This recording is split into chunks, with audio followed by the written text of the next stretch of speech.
Eu queria, em primeiro lugar, chamar a atenção para um fenômeno planetário, que é exatamente o fenômeno do aquecimento global e das mudanças climáticas que nós estamos enfrentando. Evidentemente que esse tema é um tema discutível ainda. Há cientistas que não acreditam no aquecimento global, mas nós temos que trabalhar com a ideia de que haverá mudanças climáticas e que nós teremos grandes desastres naturais, como já tivemos esse ano. Uma das minhas grandes preocupações é exatamente uma política para as mudanças climáticas, especificamente uma política que ajude a salvar vidas. A relação da política com a população está muito deteriorada. Não se confiam nos políticos. Eles são considerados mentirosos, caras de pau, interessados na sua própria ascensão e ignorando os problemas do povo brasileiro. Então nós precisamos alterar esse quadro, recuperar o mínimo de confiança da população nos políticos que conduzem o processo. E para isso, nós temos que ter um governo diferente. Nós sabemos que para que as pessoas defendam os royalties no Rio de Janeiro, é importante que elas saibam os serviços que os royalties estão prestando a elas. Se elas não souberem como esse dinheiro está sendo gasto, como é que nós podemos esperar que elas defendam os royalties no Rio de Janeiro? Essa é uma questão. A outra questão é que a transparência nos royalties vai garantir que eles sejam melhor gastos.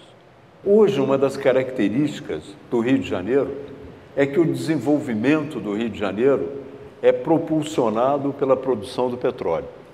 O Rio de Janeiro, o estado do Rio de Janeiro, produz 85% do petróleo nacional. Todos nós deveríamos discutir e pensar no que fazer com os recursos do petróleo. A primeira questão importante é que o petróleo polui. O petróleo é poluente. Ele contribui com o aquecimento global, mas ele polui também os lugares onde ele é retirado. Então nós temos que ter uma preocupação muito grande, sobretudo com o oceano, aqui na área do Rio de Janeiro, onde esse petróleo é retirado. Eu já tomei algumas providências, já propus no Congresso Brasileiro a criação de uma comissão mista para os oceanos. Na comissão que discute o pré-sal, eu me coloquei também junto com outros deputados do Partido Verde.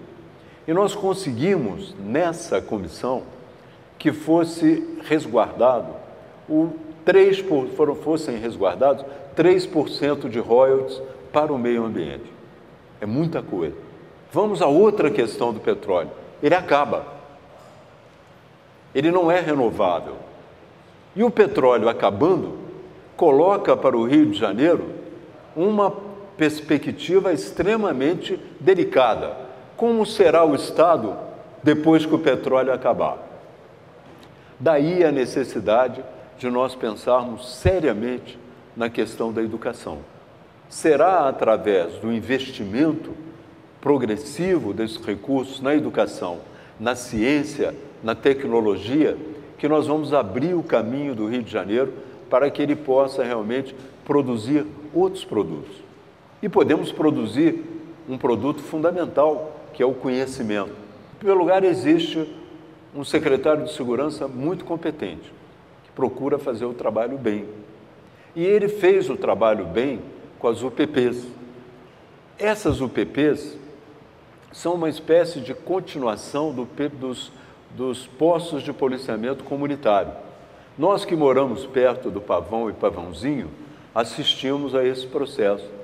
Os postos de policiamento comunitário fracassaram porque eles tinham muito pouca gente. Os traficantes, os que dominavam o morro, acabaram impondo a sua autoridade a esses postos. Agora não. Agora mudou para melhor. Tanto o Pavão, o Pavãozinho, como Dona Mar, todos os morros que estão sendo objeto dessa intervenção estão sendo muito bem tratados no sentido de que a coisa está melhorando. Nós temos que ter o que Minas tem, o que São Paulo tem, que é um plano geral de segurança no Estado. Porque o Estado do Rio de Janeiro não é a Zona Sul. Todos me acusam de ser da Zona Sul. Eu digo me acusam porque não tem nada contra mim, acabam dizendo, não, ele é de Ipanema. Tá bem, eu sou da Zona Sul, mas acontece que a política de segurança não pode ser só para a Zona Sul. O transporte coletivo no Rio de Janeiro vive hoje uma das suas crises mais sérias. E nós precisamos formular uma política que dê à pessoa que usa o transporte coletivo a certeza de que ela vai gastar menos tempo, que ela vai gastar menos dinheiro, que ela vai ter mais conforto e mais pontualidade. Existe uma coisa que nós podemos dar agora ao usuário do transporte do Rio de Janeiro. Agora, sem gastar dinheiro, sem planos especiais, que é respeito. Eles não são respeitados. O nosso bilhete único é um bilhete único para 2 horas. Nós precisamos de um bilhete único para 3 horas. O metrô no Rio de Janeiro está passando por uma crise profunda. Somos contra esse processo de renovação por 20 anos, tá? que aconteceu agora, renovação. Achamos que a agência que deveria cuidar disso não está cuidando. Como foram criadas as UPAs, as pessoas acham que o problema está solucionado, mas não está. A gente continua vendo problemas nos hospitais, a gente continua sentindo que é preciso um esforço muito maior no campo da saúde no Rio de Janeiro. Tem que criar um sistema que você possa utilizar o usuário como fiscalizador, mas tem que usar também um sistema no qual as relações com os médicos, as relações com as pessoas que trabalham nos hospitais sejam melhores. Quando nós falamos de mudança climática, nós falamos também de gente que vive em situação precária. De um modo geral, as habitações que são destruídas são as mais precárias possíveis, tá? E nós precisamos realmente um projeto de recolocação das pessoas nas áreas de risco. Aí envolve uma outra questão, que para recolocar, para dar casa, é preciso haver saneamento. Você vê que um dos engarrafamentos do projeto Minha Casa Minha Vida é a ausência de saneamento básico. A questão energética aqui no Rio de Janeiro, eu acho que nós temos que, em primeiro lugar, ela está nas mãos de uma empresa, não é? É preciso haver um controle maior sobre a performance da empresa. Mas o que o governo pode fazer, e deve fazer, é estimular a produção de energia descentralizada. Então, você financiar a fonte solar nos lares, em muitos lares, é muito bom, porque você libera a pessoa para ela produzir a sua energia. Quer dizer, progressivamente também, ao mesmo tempo que você incentiva esse processo, progressivamente você vai criando outras fontes, outras possibilidades de produção de energia. É difícil fazer a Copa do Mundo com o Galeão no estado que está. O aeroporto do Galeão não dá. Nós temos que resolver o problema do Galeão. E no passo em que está indo, talvez a gente não consiga resolver. O grande desafio é fazer uma Olimpíada que deixe um legado permanente. E dentro desse critério, evidentemente que entra a questão do turismo e a questão do esporte.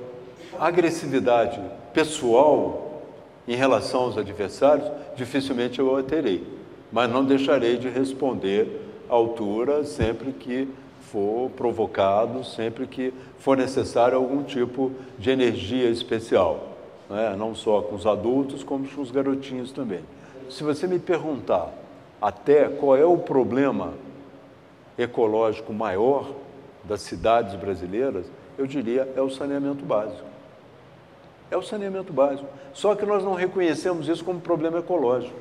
O problema ecológico para nós sempre foi a floresta, sempre foi o cerrado, sempre foram as espécies em extinção. Então, eu acho que é uma tarefa histórica nossa, não construir casas só, mas atacar essa questão do saneamento, que é a maneira como nós vamos chegar a um projeto habitacional adequado.